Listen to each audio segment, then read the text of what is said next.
Finally वो समय आ चुका है जिसका बेसब्री से सभी बच्चों को इंतजार था। अब आ गई है हमारी समर वेकेशंस। लेकिन इन 4-5 हफ्ते में करना क्या है? अरे करना क्या, टीवी चलाना है, वीडियो गेम्स खेलनी है, नेटफ्लिक्स पे हर एक वेब सीरीज मूवी देख छोड़ डालनी है और भाई साहब मस्ती करनी है। और थोड़ा बहुत टाइम बच गया तो पढ़ाई भी कर लेंगे।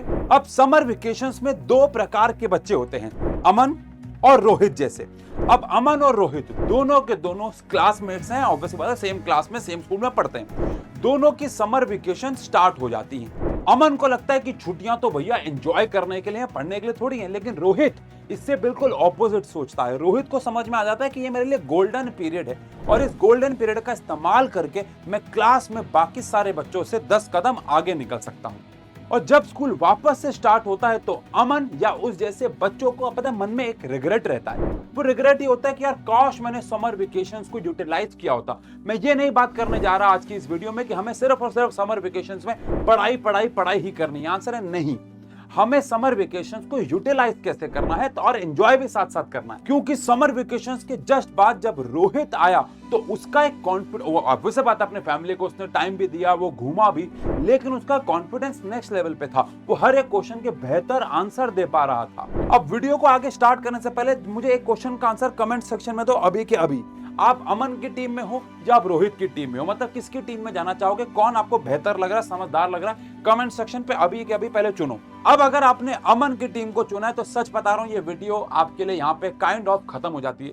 लेकिन अगर आपने रोहित की टीम को चुना है तो ये वीडियो आपके लिए है। तो इन समर वेकेशंस में क्या करना है आपको, कुछ स्ट्रेटेजीज की मदद से समझते हैं, जिसमें सबसे पहले आती है बैलेंस्ड वेकेशन कैलेंडर। अब सबसे पहली गलती जो बच्चे करते हैं वो ये है कि पूरे समर वेकेशंस में कोई स्केड्यूल फॉलो नहीं करते हैं। बहुत लेट उठना शुरू कर देते हैं, पहली बात तो 10-11 बजे। उसके बाद फोन चलाते हैं, नाश्ता करते हैं, दोस्तों से फोन पे बातें करते हैं, फिर बाहर भी घूमने जाते हैं और कहीं ना कहीं पूरा दिन निकल जाता है। लेकिन सच बताऊं, अगर आप एक सिंपल कैलेंडर बना लेते हो तो अपने दिन की प्रोडक्टिविटी को 10 गुना बढ़ा दो। तो आपको करना क्या है, आपको एक पेपर लेना है और उस पेपर पे आपको 4 से लेके जो 5 हफ्ते आपके पास हैं उनके हर एक दिन को 3 हिस्सों में बांट देना है। मैंने आपको जैसा कि वीडियो के शुरू में कहा, हम सिर्फ समर वेकेशंस में पढ़ने नहीं वाले, हम एंजॉय भी करने वाले हैं। तो सबसे पहला सेगमेंट आपका जो कि आपका मॉर्निंग सेगमेंट है वो बेसिकली आपका होने वाला है एकेडमिक ग्रोथ के लिए होने वाला है।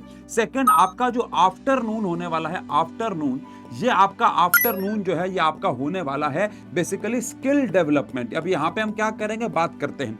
और वहीं पे आपका जो इवनिंग का टाइम होने वाला है, यहाँ पे हम लोगों को अपनी फैमिली और फन के लिए रखना है, इसके ऊपर बात करेंगे। लेकिन 3 सेगमेंट में आपने अपने पूरे दिन को बांट लेना। अब इन स्लॉट्स में क्या क्या करना है मैं आपको बताऊंगा, लेकिन देखो चिल रहने वाली बात है। ऐसे बिल्कुल आर्मी मिलिट्री वाला शेड्यूल नहीं कि भैया स्ट्रिक्टली फॉलो करना है, थोड़ा चिल रहना है। लेकिन आपको थोड़ा सा रफ रहना है, स्ट्रक्चर्ड रहना है, लेकिन एक बेसिक प्लान होना बहुत जरूरी है। और आप खुद नोटिस करोगे जिस दिन का आपने स्ट्रक्चर बनाया होगा आप उसे फॉलो करोगे, फॉलो मतलब आप रफली फॉलो करोगे तो आप प्रोडक्टिव भी रहोगे, आप समर वेकेशन में एंजॉय भी कर पाओगे। लेकिन जिस दिन आपने कोई शेड्यूल नहीं बनाया होगा ना, उस दिन देखो क्या होगा कि आपको एंड में लगेगा या 2-3 दिन बाद जाके लगेगा मैंने काफी दिन वेस्ट कर दिए। और मैंने बहुत सारी वीडियोस में बताया भी है कि जब हमारे पास एक स्ट्रक्चर होता है दिन में काम करने का तो हमारा ब्रेन ज्यादा एफिशिएंसी से काम कर पाता है। तो ये वैसे भी बहुत जरूरी। अब इन्हीं को और समझने के लिए आते हैं अगली स्ट्रेटेजी पे जो कि है 4-5 आवर्स एकेडमिक रूल। और इसका मतलब है कि आप समर वेकेशंस में भी रोज 4 से लेके 5 घंटे, 24 घंटे में से 4 से लेके 5 घंटे कोई बहुत बड़ा समय नहीं है, 4 से लेके 5 घंटे डेडिकेटेडली दोगे अपनी एकेडमिक पढ़ाई को। अब आप कहोगे सर समर वेकेशंस में भी 4 से लेके 5 घंटे पढ़ना पड़ेगा। यार देखो मोटा मोटा समझो 24 घंटे आपके पास है, मान लेते हैं आपने 8 घंटे इसमें से पढ़ाई के सोने के लिए निकाल दिए, आराम करने के लिए निकाल दिए। उसके बाद आपने 2-3 घंटे मान लो निकाल दिए अपने खाने पीने के लिए, नहाने धोने के लिए, ये भी मैंने बहुत ज्यादा बोल दिया। इसके बाद आपने मान लो 4 से लेके 5 घंटे निकाल दिए पढ़ाई के लिए। उसके बावजूद भी आपके पास 8 से लेके 9 घंटे बच जाएंगे अपनी फैमिली को समय देने के लिए, अपने फन को, हॉबीज को एंजॉय करने के लिए। बहुत ज्यादा है भाई। अब आओ बात करते हैं कि इन 4 से लेके 5 घंटे में करना क्या है।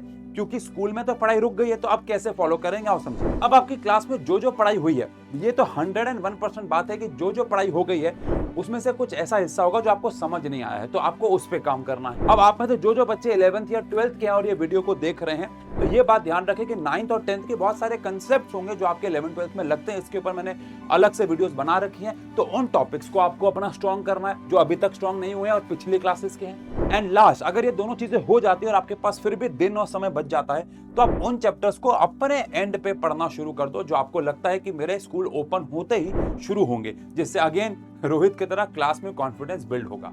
अब आप सोच रहे होंगे कि यार समर वेकेशंस में मैं इन स्केड्यूल को फॉलो नहीं कर पाऊंगा, मेरे पास मोटिवेशन नहीं होगी, मुझे कोई चाहिए जो मुझे इन समर वेकेशंस में घर बैठे बैठे गर्मी से बचा के पढ़ाए। तो यहाँ पे मैं आपको बताना चाहूंगा हमारे पेड बैचेस के बारे में, जो कि 9th class, 10th class, 11th class, 12th class हर एक स्ट्रीम के लिए, जहां पे हम लोग टीचर्स लाइव आके, जैसे मैं 9th 10th में आपको साइंस पढ़ाता हूँ, 11th 12th में फिजिक्स एंड केमिस्ट्री पढ़ाता हूँ, और बाकी सारी हमारी टीम आपको रोज 2 से लेकर 3 घंटे लाइव आके पढ़ाती है। और इस पूरे कोर्स का प्राइस मात्र 1500 रुपए से भी कम में है, जो साइंस एंड फन के ऐप से जाके आप परचेज कर सकते हैं। और अगर आप इस वीडियो को देख के वहां पे जा रहे हैं, तो आपको रिजल्ट 10 कूपन कोड अगर आप लगाओगे तो 10% ऑफ आपको मिल जाएगा, जहां पे हम डेडिकेटेडली एक स्केड्यूल को फॉलो करते हैं। ऐसा नहीं है टाइम चेंज होता है, रोज फिक्स टाइम पे एक क्लास होती है, बच्चा फिक्स टाइम पे लाइव आता है, फिक्स टाइम पे उसके डाउट्स होते हैं, फिक्स टाइम पे टेस्ट होता है, और कहीं ना कहीं समर वेकेशंस में भी वो बाकी क्लास से या चीजों से आगे बढ़ रहा होता है। तो आप हमारे पेड बैचेस को भी ज्वाइन कर सकते हो स्केड्यूल को फॉलो करने के लिए। अगर आप ये सारी चीजें जो मैंने ऊपर बताई इनको फॉलो करते हो, तो आप कहीं ना कहीं स्कूल खुलते बाकियों थोड़ा सा आगे होगे और टीचर को लगेगा कि आप जीनियस हो। लेकिन प्रॉब्लम कहां पे आती है, क्योंकि आप सिर्फ समर वेकेशंस में आगे बढ़े हो, आगे जाके ये ना हो कि आप वापस से पीछे आ जाओ, तो आपको हर महीने आगे जाके भी उतनी ही मेहनत करनी होगी। अब आते हैं अगली स्ट्रेटेजी पे, जो कि है 1 प्रैक्टिकल लाइफ स्किल। अब जैसा कि मैंने बात की थी कि आपको अपने दिन को 3 हिस्से में बांटना है, तो पढ़ाई की तो बेसिक बात हो गई, एकेडमिक ग्रोथ की। अब आते हैं स्किल पे। तो आपको अपनी लाइफ में एक ऐसा स्किल ग्रो करना जो आपको जीवन में आगे जाके काम आए, और एक नया लाइफ स्किल सीखने का बेस्ट समय समर वेकेशन है। पर गलती पता है क्या होती है, बच्चों को लगता है हमारे पास काफी टाइम है, तो वो 10 चीजों में एक साथ घुस जाते हैं। और यहाँ पे मैं पेरेंट्स से भी रिक्वेस्ट करना चाहूंगा, अगर ये वीडियो उन तक पहुंचती है, या बच्चों के माध्यम से कहना चाहूंगा कि यार 10 लाइफ स्किल में नहीं जाना है कि भैया मैं उसको ये भी करवाऊं, क्रिकेट भी खिलवाऊं, बास्केटबॉल भी खिलवाऊं, फुटबॉल भी खिलवाऊं। कोई एक लाइफ स्किल बेहतर सीख पाओगे अगर आप किसी एक पे फोकस करोगे पूरा समर वेकेशन। अब वो एक स्किल कुछ भी हो सकता है किसी को फोटोग्राफी में इंटरेस्ट हो, किसी को पेंटिंग में इंटरेस्ट हो, किसी को डांस में इंटरेस्ट हो, किसी को फ्लूट बजाने में हो। कोई भी एक लाइफ स्किल आपको अपने लाइफ में उस समर वेकेशन पे काम करना है। हो सकता है आगे जाके आप उस पर और मेहनत करो, लेकिन इंटरेस्ट या बेसिक स्किल्स आपको समर वेकेशन में डेवलप कर लेनी है। और ऐसा नहीं है कि ये स्किल आपको वैसे, देखो ये स्किल आपको वैसे तो हेल्प करेगा ही, लेकिन अगर ब्रेन के रिस्पेक्ट से बात करें तो एक नया एक्सपीरियंस, एक नया स्किल सीखने पे कॉग्निटिव प्रॉपर्टीज हमारे ब्रेन की बेहतर होती चली जाती है, जिससे हमारे ब्रेन की सोचने और समझने की शक्ति बढ़ जाती है और न्यूरोप्लास्टिसिटी भी एक्टिव होती है, यानी कि ब्रेन नए कनेक्शंस बनाता है और लर्निंग प्रोसेस और ज्यादा इजी और मजेदार हो जाता है। तो आप कौन सी एक्स्ट्रा स्किल सीख सकते हो ये डिपेंड करता है, जैसे कि फोटोग्राफी, लेकिन आजकल जैसे वीडियो एडिटिंग है ना, कोडिंग, ये बहुत फेमस हो रहा है। बाकी मैं स्क्रीन पे कुछ और चीजों के नाम डाल दूंगा जो कि आप इनमें से किसी भी एक को चुन सकते हो। वीडियो को पॉज करके देख लो और किसी भी एक पे अपने स्किल पे काम करना स्टार्ट करो। लेकिन एक इंटरेस्टिंग बात बताऊं, एक नया स्किल तो डेवलप होगा इन सबसे, लेकिन आप एक क्वालिटी टाइम स्पेंड करो जो आपको अच्छा लगता है उसमें,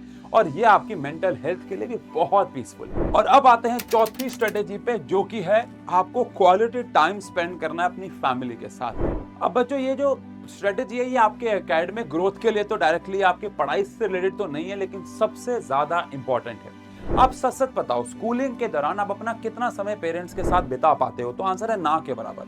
आप स्कूल, फिर उसके बाद ट्यूशन, फिर सेल्फ स्टडी में कहीं ना कहीं निकल जाता है। तो इस समर वेकेशन में आप अपने पेरेंट्स के साथ बॉन्डिंग को स्ट्रॉन्ग कर सकते हो, और वो जो गैप है ना, वो जो कन्वर्सेशन गैप है उसको फिल कर सकते हो, और ये आपकी ओवरऑल ग्रोथ के लिए काफी ज्यादा इंपॉर्टेंट है। अब वैसे तो मुझे बताने की जरूरत नहीं कि आप क्या बातें कर सकते हो, लेकिन फिर भी कुछ आइडियाज देता हूं। आप अपने ग्रैंड पेरेंट्स से कहानियां सुन सकते हो उनके टाइम की। आप फैमिली आउटिंग खुद से प्लान कर सकते हो कि भैया आज हम इधर जाएंगे, आज हम उधर जाएंगे, 3-4 दिन के लिए उधर जाएंगे।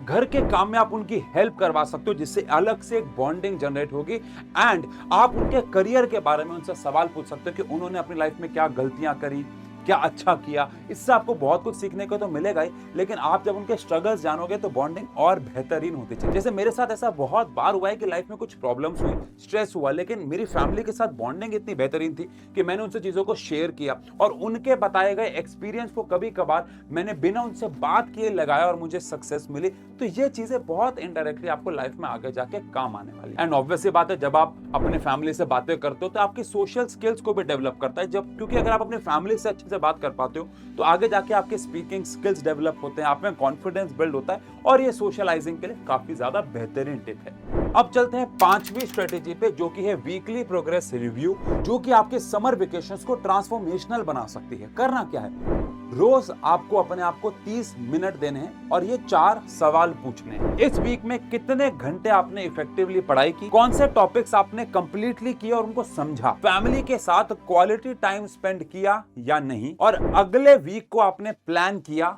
या फिर नहीं। और इन सब क्वेश्चंस के आंसर जनरल में लिखो, एक फिजिकल डायरी में लिखो, फोन पे नहीं लिखना है, फोन का इस्तेमाल नहीं करना। ये सिंपल सा रिचुअल जो है ना, वो एक अकाउंटेबिलिटी क्रिएट करेगा। बिकॉज जब आप खुद से देखोगे कि आपने कहां पे प्रोक्रास्टिनेशन किया है, इस हफ्ते आपने काम किया है नहीं किया, तो एक रियलिटी चेक देगा ये आप। और मैंने ये हमेशा से देखा है, खुद में भी और दूसरों में भी, जो लोग खुद की चीजों को खुद को रिफ्लेक्ट करते हैं, दिखाते हैं कि देख मैंने क्या किया है, उनकी ग्रोथ एक्सपोनेंशियल होती है, क्योंकि वो खुद ही अपनी उन गलतियों को ठीक करने में कांस्टेंट एफर्ट्स डालते रहते हैं। अब चलते हैं बोनस टिप के ऊपर, जो कि इन पांचों से अलग है, बड़ी इंटरेस्टिंग है ये बोनस टिप। आपको क्या करना है, एक स्टडी ग्रुप बनाना है। ऐसे 2, 3, 4 दोस्तों को चुनना है जो अपने गोल्स को लेकर बहुत मोटिवेटेड है। आपको ऐसे दोस्तों को उस ग्रुप में नहीं डालना है जिनका लाइफ में कोई गोल नहीं है। दोस्त हैं वो आपके, आप लेकिन आप उस ग्रुप में, आप समझो एक अलग ग्रुप है। ये कोई बात करने वाला, मीम शेयर करने वाला ग्रुप नहीं है। उस ग्रुप में आप एक्चुअली में उन लोगों को डालने वाले हो जो अपने लाइफ में एक गोल सेट करके मोटिवेटेड हैं और उस पर पूरी ताकत से जाना चाहते हैं। अब उसी ग्रुप में आपको अपने गोल से रिलेटेड बातें करनी है। आप चाहो तो जो आपने रिव्यू चार्ट बनाया था, इसकी फोटो खींच के रात को भेज सकते हो। मैं नोटिस किया था कि मेरी मदर ने एक डाइट प्लान दिया था और वहां पे उनका ग्रुप बना हुआ था, और उस ग्रुप के अंदर वो जो भी खाते थे उसकी फोटो खींच के भेजते थे। इससे एक मोटिवेशन मिलती थी। कोई अगर अच्छा, ये बहुत ईमानदारी से फॉलो करना होता था, ऑब्वियसली बात है। जब आप कोई इंसान वहां बर्गर की फोटो खींच के डालता तो लोग उसे क्रिटिसाइज करते थे कि यार बर्गर मत खा, या तूने अभी लास्ट हफ्ते खाया था अब क्यों खा रहा है। तो कहीं ना कहीं एक मोटिवेशन रहती है। जब कोई अच्छा खाना खा रहे हो आप, तो लोग आपको मोटिवेट करते हैं कि यार इसने एक हफ्ते से स्ट्रीक नहीं तोड़ी और बेहतरीन खाना खाया। तो ऐसे ही आप उस ग्रुप में अपने गोल से रिलेटेड, अपने पूरे समर वेकेशन में आज क्या किया, उससे रिलेटेड चीजों को शेयर कर सकते हैं। बाकी मैं जाते जाते बस आपको यह कहना चाहूंगा कि समर वेकेशंस में आपको अपने चीजों को एंजॉय तो करना ही है, लेकिन आप ऐसा ना हो कि सिर्फ एंजॉय करते रह जाओ। मैं ये नहीं कह रहा कि इन समर वेकेशंस में आपको पढ़ाई पढ़ाई पढ़ाई करनी है, वो आपको लाइफ में आगे जाके करनी ही है। इन समर वेकेशंस में आप अपनी फैमिली को भी टाइम दें, अपने आप को भी टाइम दें, जो कि आप स्किल से कर सकते हैं, लेकिन आप पढ़ाई को भी छोड़े ना, क्योंकि 2 महीने, 4 हफ्ते, 5 हफ्ते, 6 हफ्ते एक लंबा गैप होता है। ये ना हो बाद में रिग्रेट हो। बाकी मिलते हैं ऐसी और वीडियोस में। आप सबको happy summer vacations. Thank you.